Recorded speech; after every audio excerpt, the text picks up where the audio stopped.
Have you ever been to Halloween Horror Nights in Japan? Well, neither have we, but we have a special guest who has on this episode of Park Goers Go.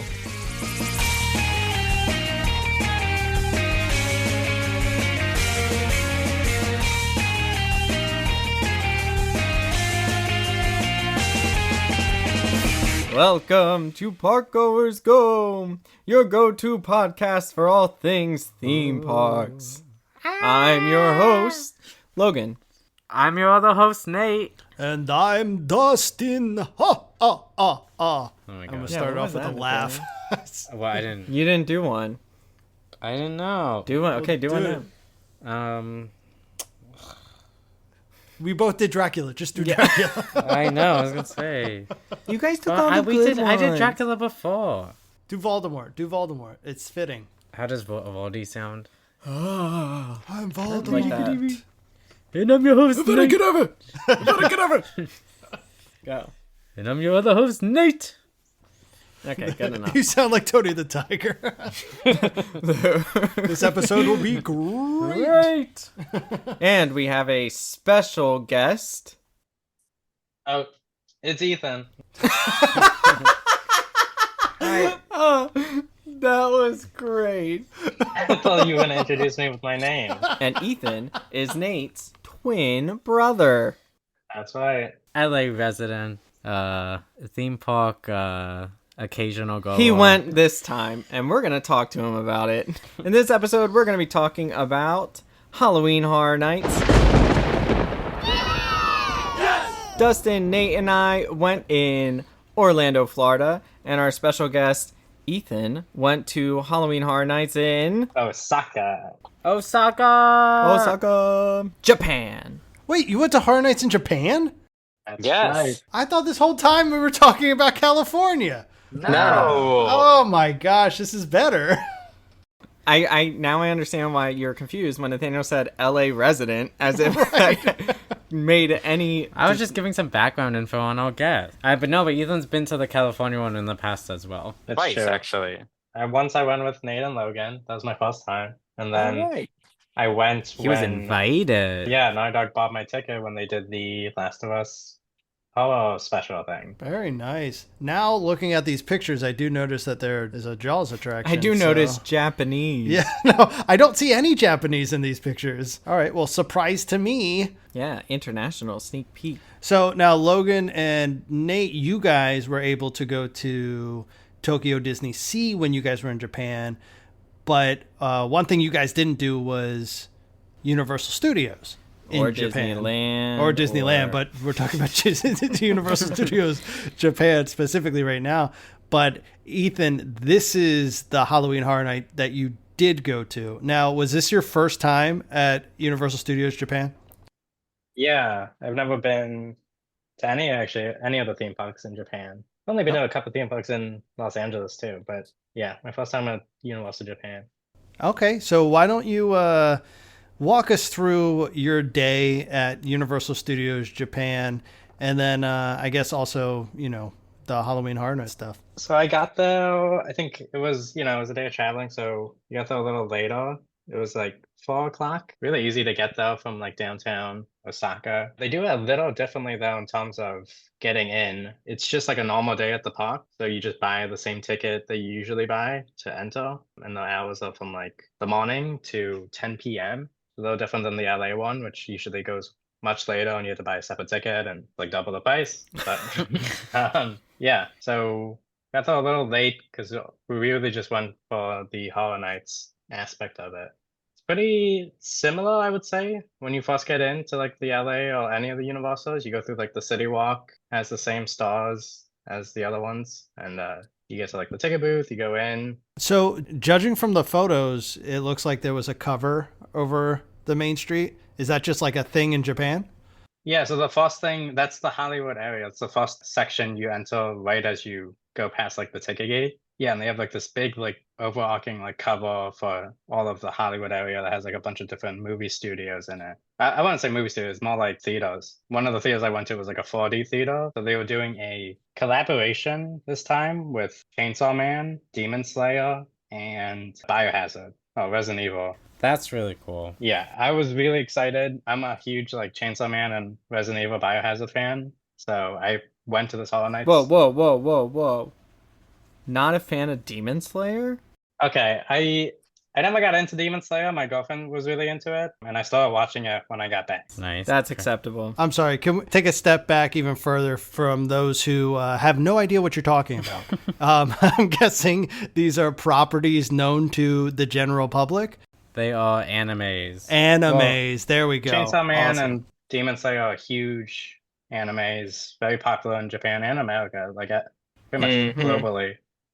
I would say probably maybe Demon Slayer more, but Yeah, Dustin, come on. Okay. And I'm sorry. Biohazard and Resident Evil is a video game series and a really great, I say great in quotes, great to me, film series. yes. Biohazard is Resident Evil, they're the same thing. Resident Evil is the American name for it. Biohazard is the Japanese original title. Oh. And they were having a Night of Heroes event, which I guess is the closest thing to a haunted mansion, but we can talk about that later. They did not have any actual mansions, which is a huge difference between this Hollow Knights and like the Los Angeles one. So all this anime stuff, was that just for Halloween Horror Nights or was that for day guests as well? I think it's specific to the Horror Nights aspect. Oh. For example, like I went to the Chainsaw Man 4D theater show. It was like the first thing I saw when I entered, and it was one of the reasons I came was for Chainsaw Man. So I was pretty excited to that. And it was all like themed around the Horror Nights mascot and whatnot. They had like this like ghost pumpkin, cute pumpkin guy that was like the mascot for like the Horror Nights.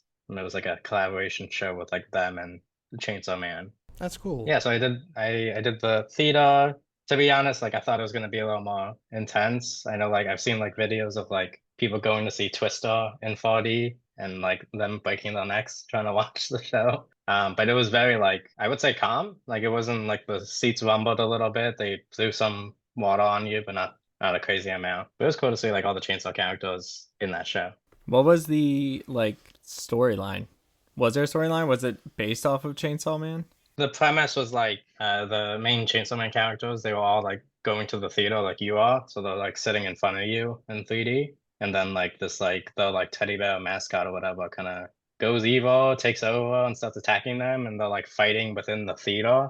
And then eventually like the screen like breaks out to like the outside area. So you see like this like undercover area in Hollywood. Like they transition to that in the show and start fighting Mhm. quote unquote outside. It was all in Japanese, so I don't really know what they were talking about. But, the action was cool, and that was like the premise. That's cool. I remember when we were in Japan last, we considered going to Universal and they were also doing an anime collab, and I'm pretty sure they do those pretty often. They're like pretty much seasonal. They change every like 3 months. They have like kind of different collabs with different animes or different franchises, which is pretty unique to that. It's unique to the Japanese audience. Keeps it fun. I'm pretty sure the last one was Demon Slayer. Or did they have a Demon Slayer 1? They did have Demon Slayer as well, and they even had like this really nice statue outside of like the theater that was showing the Demon Slayer feature. So it seems like it's like Nice. probably more of like a prominent, maybe not prominent piece, but like a semi-prominent piece. There's a lot more like Demon Slayer stuff flying around compared to like Chainsaw Man, which is like mainly just the theater and the march. So was the Demon Slayer, whatever the collaboration was that also like Horror Night themed? Yeah, Or was it just it was part of it, I would say.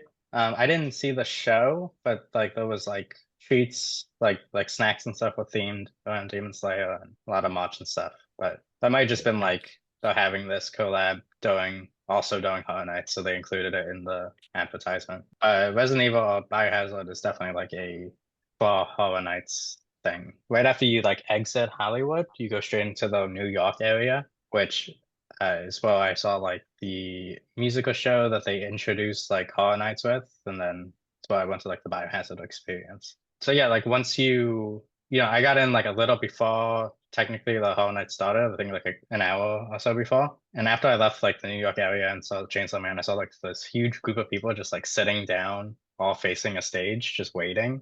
So I waited for like 30 minutes And they had like this huge, I want to say like musical number to like kick off Hollow Knights. It's like this like 15-minute show where like these like I think the whole theme is like this organization of like these like white coat and white cap, not police, but I guess like military. And they fight the demons that are around the park. So there was a big intro of Hmm. them coming out and like quote unquote fighting the demons, but more like putting on like a show and like making music and stuff. And then there was this 10-minute show of like the demon guys coming out, and they have these like two mascots or like teddy bears that are kind of zombie teddy bears, and they came out and started dancing and singing, and everyone around me knew the dance immediately. It was really fun to see, like just standing in the back and everyone's like doing all the moves as the show's going on. That's very Japan. Yes. They did the show like 3 or 4 times throughout the night, and it's like a 20-minute production. Jeez. I didn't even know it existed. Like 10 minutes into it, I was waiting there for 15 minutes. I was like, they were starting the Horror Nights and stuff, and then the show came on for 10 minutes. And after 10 minutes, I felt like 25 minutes of waiting for the show was good, so I went on. Were those characters like throughout did you see them like in the park? Did they have scare zones and stuff? Like were there people walking around? Yeah, so that's something that they definitely have is like the scare actors walking around, like demons and stuff. And there was also these guys dressed in like the white military anime uniforms walking around close to them, and they would kind of like interact with each other occasionally, be like, get back and stuff like that, or I'll take care of this, I'll protect you, or whatever. So there was like a dynamic of like the scare actors and the military group fighting against like the scare actors. That's cool. I would say it was probably more like a little more subdued than Hollywood. Like it would be like a very small zone or like a very small area that they would walk around in and like just kind of pace back and forth. And people would you would walk past them.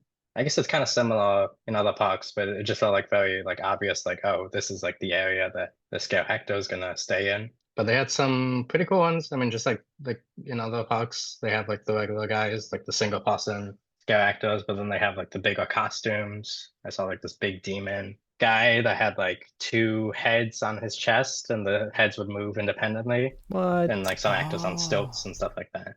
All right, well let's talk about the Biohazard Night of Heroes. Is it Night of Heroes. Night of Heroes? So the Biohazard one probably looks like the most exciting exhibit, I guess, that they have though. So tell us more about that, because it kind of looks like you kind of like, do you walk through this entire experience, or do you kind of just funnel in as everything's happening? Yeah, it's kind of like a funnel in situation. So you get in this big line with a group of people, and then you all walk together into like the center of this like stage area. And it's called Night of Heroes because they have almost every single one of like the main cast members from the Resident Evil series, Biohazard series in the show. It's going on all around you. So, first Claire comes out and she's like saving this one person who's unnamed from all the zombies that are coming around. And, Leon comes out, he does his like action moves, very dramatic. Chris Redfield comes out. Chris, yeah. Ada Wong makes a very short appearance. She comes out for like maybe 30 seconds, shoots some guy, and then walks away all cool. That's sounds cool. like her. Yeah, and I think Joe Valentine is there, and at the end of it, they're all fighting Nemesis, and it's pretty cool. I mean, they had like, so everyone's in the pit in the center, and it's all around you. So like you're like constantly looking around because there's different action beats happening. The actors are all like talking to each other and fighting off the waves, fighting off Nemesis, and it ends off with like Joe Valentine using like the big cannon from Resident Evil 3 to take him out. That's cool. So would you say it's like a stunt show, or kind of just like I guess just like an entertainment kind of Yeah, thing? I guess I would refer to it as a stunt show. There was definitely people like jumping off of like the scaffolding, and yeah, it was a bit more entertaining, like fake shooting guns with like all the light effects and stuff like that. But there was some like small stunts with like the combat. It's definitely more of like a immersive experience, I guess you would say, because you're like just like in the center, whipping your head around, trying to like catch everything that's going on. But really cool to see. Really cool to see the actors look a lot like the in-game models. They got like a lot of, I guess, American actors for like it's like Resident Evil is a Japanese game, but it takes place in America. So all the actors were speaking English, and I think they would like interlude some Japanese in between though. But yeah, a lot of action, a lot of fun. Glad to see Resident Evil be in the spotlight again. I know like there was like a bit of a break, and then they released like the animated movie last year, I think. So the animated movie had all the characters that were in the show, so I feel like there's probably a connection now. But yeah, it had the same sign up thing, I think, as like Nintendo World. So like you go into the park, and on the app you would like sign up for like a entry time because it's so busy. Right. And that's something that's pretty unique. Well, unique in a sense, I guess, to Japan, because I remember when they opened Nintendo World in California, they also had kind of like, I guess, like a window for you to enter Nintendo World to kind of control the flow of people because it's a pretty small world. But they still do that in Japan, even though it's been open for quite a while. That's yeah, they do it for two. There's only two things that I was able to sign up for when I joined. It was Nintendo World and this Biohazard event.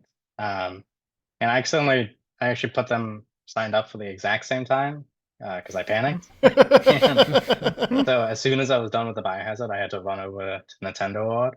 But fortunately, I guess for Nintendo World, the last 30 minutes of the park being open, they just open it up for everyone. Oh, nice. So I got into though right at the end, like right before the park was closing. That's cool. And that was your first time going to Nintendo World, right? Yeah, Even though you live in Los Angeles and can go whenever you want. that's right. Even though I live in Los Angeles and I could go whenever I want, I waited until traveling all the way to Osaka to give it a visit. And I gotta say it was really cool. It felt like I was in a separate theme park within the theme park. It's like pretty crazy how much they like pack into that. I didn't get to see all of it. I've only gone towards the end, so I was able to ride the Mario Kart ride. I went to like Basil's Castle. A lot of cool theming there, and got to see like all like the Mario Kart like series trophies, and did the whole AR Mario Kart ride with the Mario helmets and the glasses. Yeah, the queue for that ride is one of my favorites. I love seeing all that stuff. Dustin, you've never ridden this ride, right? That is correct. I have never been to a Nintendo World. Okay, just wanted to rub it in. But it's pretty cool. You should. But you only saw it at night, Ethan, because you went in at the end. Yeah, I saw it at night, so the sky was dark and all the lights were on. But yeah, just as cool. I mean, it felt like heavily themed around like if you ever played Super Mario 64, the whole like intro to the castle, like when you're walking through, you see the paintings that you would jump into, you see the, the sunflower and like the sky roof that you would like look at in the game and get transported to that secret level. So yeah, it was really cool to see like Peach's castle in the theme of that Nintendo 64 game, and then like the rest of the one, then it opens up to the rest of the park, which is just all themed out of Goombas and blocks that you can hit to make noises and stuff like that. Was there anything else Halloween Horror Night like driven? Because they don't have any. I think you called them mansions before, and maybe that's what they call them in Japan. I'm not gonna knock it, but like at the houses, I guess in the L.A. and Orlando, so they didn't have them there, right? Yeah, that's the huge difference, I think, between the two parks. I mean, there's a lot in terms of the layout of the park and the size. Japan is a lot smaller, for example, but there was no houses in the park. Would you say that the Japan park is smaller than the Los Angeles park? Yeah, I definitely would. Maybe a part of that is just like the layout. I feel like the Los Angeles, you have that whole top layer, and then you can take that big escalator down, the famous like extra long, extra big escalator to the second part of the park that has all the houses. So I feel like the Los Angeles one feels a lot bigger. It probably is though, because I mean you can walk around. I think it probably takes like 20 minutes to do like a lap around the park. And there's no houses, there's no room for houses really. It's like in the middle of the city, so nowhere to really like expand. And the thing that Los Angeles has is that it's not only the area that you can walk around with, but you know how you can take the like what are they called? You can take like those little vehicles to do like the lot tour. Right, that the tram tour that takes you to all the Hollywood filming lots and stuff. Right, yeah. So I mean like if you include all that, the Los Angeles one is way bigger than the Japan one. But even the park area itself where you can walk around with, I think is not as big as the Los Angeles one. At least it doesn't feel as big. And in terms of Horror Nights, it's definitely not providing that much extra. You get the scare actors, you get the musical shows, which is fun to watch. But aside from that, like I think really the Resident Evil thing was the only big extra show for the Horror Nights. I guess you could count the 4D theaters, but I'm not sure if those are available during the day or not. What about did they do anything in Harry Potter? Yeah, so I went to Harry Potter Land after the sun went down, and it's like this long walk into the park. You see like a lot of cool things, like there's like fog on the ground, and you see like the crashed car that Harry and Ron drive in the second one. Ooh. Oh, that's cool. And when you get to the park, I mean, it's similar. The park is very similar to the Los Angeles one. It feels like you're in the same park. At least at night, that's what it felt like. Maybe I would have saw more during the day, but it's pretty crowded, and at least the beginning area is very similar, or very resemblant. But when I got in there and I got to like the area with the stage and the rock where they would usually do the shows, where people would like randomly get up during the day and do dances or do shows on that. They had like this like Harry Potter-esque guy come out, and he was doing lines in Japanese and English. It was actually pretty funny. He would say the line in English and then repeat it in Japanese, so everyone was able to understand what was going on. But he was fighting a guy on a roof that was like behind the crowd on one of like the area buildings. So they're having like a little duel between them. He was saying things like, justice will prevail and things and quips like that. But eventually he gets pushed off, and like I believe they're called Death Eaters. You are correct. The Death Eaters. I always confuse the Death Eaters with the Dementors. It's Oh, okay. so does Nate. does Dustin. No, it was Nate. Nate mixed them up. I know I was going to, but he would get very upset. But yeah, the Death Eaters come out and they like point to the castle. They do this really cool thing where they point to the castle, and everyone's looking at the castle, and the mark with the snake, Voldemort's mark, shows up projected onto the castle. So it was really cool to see, like, it's something we just kind of ran into as soon as we got there, and it was really cool to see like the actors interact with the theme park in that way. Everything that you're saying, it's like they use the environment so much. Like, even though they don't have like the houses and all that space and stuff, it sounds like the immersion that they do with their shows is pretty extravagant compared to, I guess, what they do in the other ones, where you have to where you physically walk into the, like the house, and then everything's happening around you, but you're just purely like walking through it. And they have the little shows, but they're not like, I mean, they're really good, but it's all in that one spot. But even, I was trying to watch some of the videos that you sent too. It's like you're looking all around yourself, because they're doing things behind you, in front of you, like left, right, everywhere.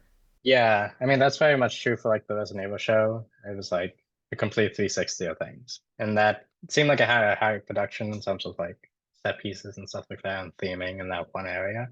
Actually, kind of the nice thing about that show was that you can see it from the outside. So even if you don't get a chance to like get tickets, because they're high up on scaffolding and stuff, you can catch glimpses when you're in the New York area. And then I think the Harry Potter world is probably the highlight in doing that, just for the general public, where it's like the whole area feels like, with the Dementors walking around. Death and, like, Eaters. sorry, damn.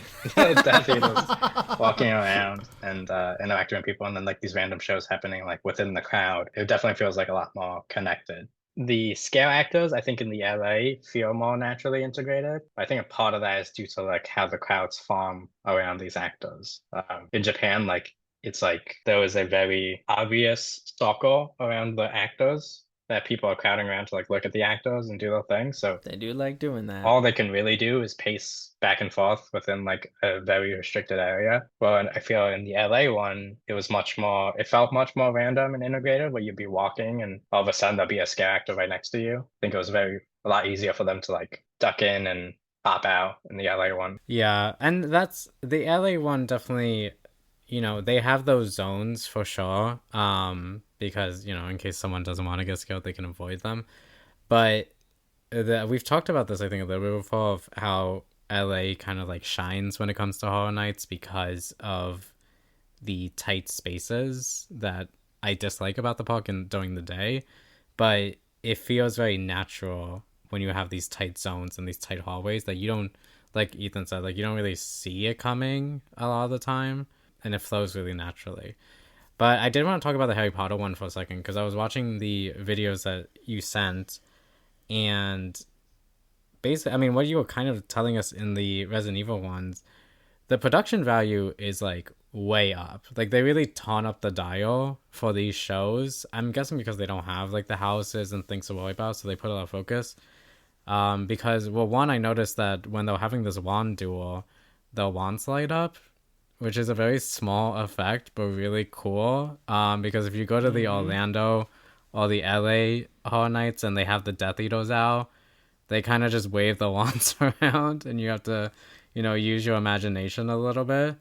But I thought that was a really nice addition. That makes it, more exciting. And I liked seeing the interaction with the projection on Hogwarts. When they did the spells. They started doing that at the Horror Nights in both LA and Orlando. I think LA takes it a step up, and they even have like a part where they like point to something and like fire shoots out. And I love seeing that stuff because it's so I don't want to say it's easy, but it makes the magic come alive, which is the whole appeal of Harry Potter and Harry Potter Land, because they do that so well throughout the land. Small wins, like small things that make big impacts, like the little small ones that they throw in there. It's nice to see like how public it is. I mean, the houses are cool. I like going through a house and it's very themed and focused. But I think I get the most enjoyment when I'm just walking around within the park area itself and things are happening around me, or I happen to be in the right place at the right time and I see these things happening. I mean, Harry Potter World does a great job of that with like, yeah, you could rent those wands and open up like the doors and like cast like your own spells around the park. And it's nice to see that, like, just walking through. It really gets like the theme across that you're in a Harry Potter world right now. Right. It makes it feel alive. The land feel alive. The clip I sent is only like half the show. There's a whole intro where they were battling back and forth on the rooftop and stuff. And the actor comes in. He comes in through the crowd. Like everyone's like, you see this guy in the crowd, and you're like, wait, why is he frantic? But then you realize he's dressed up, and you're like, oh, is something happening? And then he just like stumbles onto the stage and starts the show. That's really cool. But stuff like that, I think Harry Potter does the best job in like integrating, with the Death Eaters, like making it feel like a whole experience throughout the park. Very cool. And you're right. The Japan park is the Hogsmeade Park is basically identical to the other ones, except this one has the castle that sits on the Black Lake, which I guess if you went at night you probably wouldn't see it anyway because it's so dark. But they also have magical creatures during the day. So I don't know did you see any of those magical creatures at night? No, I didn't get a chance to see. I didn't see the lake. I actually didn't get that close to the castle because I thought it was just I think once I started going towards the castle, I was entering the ride. That ride, I think it's the same that we have in Los Angeles where you like Forbidden Journey. Yeah. Yeah, I assumed that was the ride. Otherwise, I wasn't gonna wait. But yeah, no magical creatures. They must have been sleeping. They had to have been. It's too scary for them. There's no other reason to explain why they're not there. That's really awesome. How'd you feel about like the experience overall, if you had to rate it? Yeah, I mean, I was there from like 4 to 10. The park closes at 10. It's pretty early. So I don't know. I would rate it in terms of like a park. So I'm not big on like riding rides. So I mostly go to these parks for like the theming and like the baby rides. Because he's a baby. Because he's a baby. No, but I don't like big roller coasters and stuff. So I usually avoid that. And if a park has like strong theming or good food, that'll be enough for me. Oh yeah, the food. Sorry, I don't want to interrupt, but can you tell us if they had? Because actually LA doesn't really have that many themed food, but Orlando has a lot of themed food for Horror Nights. Did they have any? Yeah, they had a couple. In the different stands, they had mostly sweets. They had churros that were themed after some of the animes. So they had like a Demon Slayer churro that I managed to get. Classic. And they had a Chainsaw Man one. And I think they also had like I think it was a cupcake or something that was themed. It was like lightly themed food. It mostly just had like a sweet with someone's face on it. And then the colors were themed after that person. So there was that in the stands. And then unfortunately, I didn't get a chance to get to it because I didn't know it existed until it closed. But there was this restaurant in the New York area called Finnegan's Bar and Grill, and they had a Resident Evil themed like dinner, kind of like you'd go to like an anime cafe and they would have like themed dishes. So they had the same thing. What? And you didn't go? So maybe if I went earlier, I would have known. This is a lesson to our listeners. Research, research, research. It's true. Unfortunately, they also didn't have any Resident Evil themed goods. They did have like a spray can themed water bottle, and no, that was pretty much it. Uh, I saw recently that they did add a bunch of Resident Evil merch though to the Hollywood store after I went, unfortunately. It's always after you leave. So yeah, I mean, let's get back to, what your thoughts were overall. I'm curious to kind of see like what you think of it compared to the LA, and I guess which aspects you liked better and which ones you think the LA kind of shines. Yeah. So I haven't been to the Orlando one, but in terms of the LA one compared to the Japan one, if I had to pick between the two, I would definitely pick the Los Angeles one over the Japan one. Even though it's more expensive to go to the Los Angeles one, well, one, it's closer to me, which is a win. But it sounds like the theme park overall, I think they do a better job of integrating the horror into the park and making it feel like it's like a seamless like transition. I think the scare actors are much more scarier and more impactful in the Los Angeles one compared to the Osaka one. In terms of rides, I can't really say because I don't go on the roller coasters, but I think they have similar like rides in terms of like what they have in Nintendo World and the Harry Potter World and stuff like that. And I think the bigger difference to me is how long it's open. I think the Los Angeles one staying open well past midnight, while the Japan one closes at 10 is a big difference maker. Right. And I was reading into that because I did think it was interesting that it wasn't a separate ticketed event. And I think it's definitely catering to a different audience, but most notably, I read that it closes at 10 because the subway lines don't stay up that late in Tokyo. Oh, sorry, in Osaka. Well, in Japan in general, really, the subway lines close pretty early. So they want to make sure that all the cast members and guests get home safe. I could talk a lot about the train ride home, but it was the most packed train I've ever been on. Everyone leaving the park at that time. Cheek to cheek. Cheek to cheek. No space in between. You love thy neighbor. Yeah, I think overall, would I go back? Probably not. I would go back to Osaka, of course, but I'm glad I went to the Universal Park. I'm glad I saw the Horror Nights, especially to see the difference between the American one. I think I would pick the Los Angeles one every time in terms of like the layout, the size, and the houses and the theming and stuff. But I will say that the Biohazard Night of Heroes is probably the best event I've been to at a Horror Nights, even better than the Last of Us one. But who's comparing? Two different things. Legally, I didn't say that. But hey, oh my God. It is really interesting. I didn't realize that it was not a separate ticketed event, which kind of makes everything else make more sense to me. And thinking about like it ending early, because I feel like if they introduced houses, they would have to extend if they were going to do that. Like there would have to be some sort of like give that way, and they probably would make it a separate ticketed event if they're going to be pouring that much like setup into it. But I think they also just don't have room. But that sounds really, really cool. It just seems like they have like specialty, like they just have a couple specialty events that are available. Yeah, But it's like a specialty day or like a specialty season as opposed to an event, like a horror night. I mean, they have the music a show. They have like this like biohazard thing. But yeah, in terms of and the scare actors, of course. But yeah, it definitely feels like an extension rather than a whole separate thing. So I'm glad the tickets were one. It makes a lot of sense. There would be like one ticket for the park and like the staying after a little later.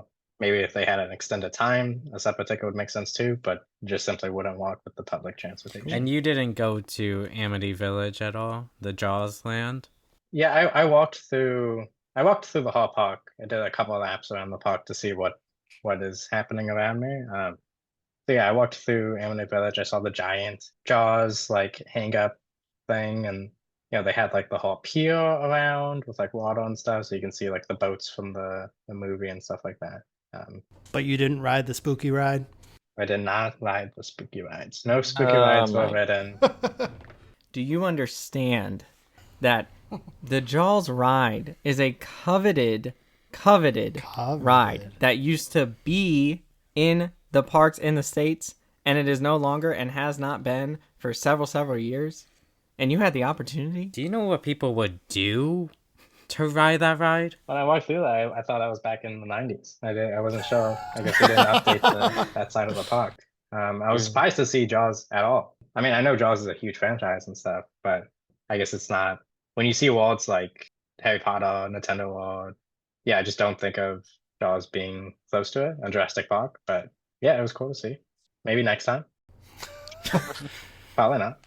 Now, did you see, because I see another offering that Universal Studios Japan has, is the Ha Ha Ha Halloween party, which is during the day. Did you see any glimpse of that, or what, by the time you got in, it was already past that time? Yeah, ha ha ha Halloween party. I'm not sure what that is. I don't think I saw it. Yeah, I'm just looking it up. It looks like they had the Pokemon Jumpin' Halloween party, What? Pokemon Charge Up Halloween greetings, Minions Monster Yeah, it greetings. sounds like it. I did not see anything like that. I got to the park later. It was probably like the sun was starting to go down by the time I got in. So yeah, that must have been something before. Gotcha. Lame. And what about the Pokemon representation? Was there any Pokemon when you went? You know, I didn't see a lot of Pokemon at the park. I'm looking at these videos of the ha ha ha Halloween event, and I do see like Pikachu in like a jacket, and I do remember seeing March in the stores with these like Pokemons and jackets and stuff. So, but outside of that, there wasn't a ton of Pokemon. Outside of the March, there wasn't a ton of Pokemon, at least during the horror night. I guess they had to go to bed too. Gosh. Yeah, all the creatures go to bed and all the animes come out. Was there, because you said there wasn't that much merch for Resident Evil, was there like a lot of merch in general for like Halloween Horror Nights or any of the things? Yeah, I mean they had March. So Resident Evil was kind of the exception, which I was kind of bummed about because that's one of the reasons I went. But they had March for Chainsaw Man. They had a good amount of March. They had some exclusive March just for Halloween Horror Nights. Same thing for Demon Slayer. They had a lot of different March for Demon Slayer. That sounds nice. I don't believe it was themed for Horror Nights. It was more just Demon Slayer March. Oh, you think like they had it all the time? Yeah, it seemed like it's just like kind of like from the show and stuff like that. While the Chainsaw Man one, they definitely had some things that like said like, oh, Halloween Horror Nights version or something like that. Or like the colors were themed to the show that you watched. Interesting. But yeah, and then they had the mascot, the like Teddy mascot. Sorry, the Pumpkin Ghost mascot. They had that around. Nice. Pretty Pretty cool. cool. I think definitely the best way to describe it is an extension to the regular daytime rather than like a separate event. Well, does anybody have any other questions? Ethan, any other stories or anecdotes, fun things you want to share to the viewers, Listeners. They might be watching. I don't know. No, if you get a chance to see the Biohazard show, definitely take the opportunity and go. Remember, you can sign up when you enter the park for a timed entry. I think that was well worth the visit. Yeah, I think that's it. Well, thank you so much, Ethan, for coming on and giving us your experience. And we can't wait to go and experience it ourselves. Glad I can bring my experience to the pod. You know, I've been a long time listener, and Long time listener, first time guest. Also, longtime brother. that's true. I feel like I missed out my opportunity when I didn't go to Disney. So I think this That's is right. my makeup for it. Oh, yeah. Ethan was supposed to go with us to Disney Sea, but he found out about the roller coasters and then decided he didn't want to anymore. His tummy hot. Yeah, it made my tummy hot, my legs were tired, and I just could not do it. I will say, though, I did listen to the Disney Sea episode, and I will say that the lines for food were also long here. Oh, yeah, that's what I was going to ask. Did they have, it didn't sound like they did any popcorn. Did they? It seems like churros was the big thing. Churros were huge, they were the easiest, but I think there was popcorn. I don't know if there was dedicated lines for popcorn like there was in Disney. Yeah, that's what I was going to say. I was like, oh, maybe popcorn is a Disney thing, and then like Universal took over churros. Popcorn in something. general is a very Disney. Yeah, Disney popcorn is pretty infamous. Churros are a big thing in Disneyland for sure, but I think Universal really they got that churro game down in Japan. Yeah, and I had a chocolate churro, Demon Slayer churro. It was pretty good. I got lucky. I went to a stall towards the end of the night that was empty. For every other food, there was a big line. Cool. All right. Well, thanks, Ethan. Bye. Okay. Thank you. Awesome. Well, thanks for stopping by, Ethan, and giving us your experience at Universal Halloween Horror Nights, Japan. We look forward to going to experience it ourselves. But, yeah, thank you. Drop the Twitch at. Oh, sometimes we stream at Tragic Destiny 873 at twitch.com. Feel free to drop by there. For what? If you want to catch a very infrequent and unreliable stream, check them out. Oh, okay. Who knows what we'll play next? Yeah, thanks, Ethan. Yeah, thanks. All right, good luck with the rest.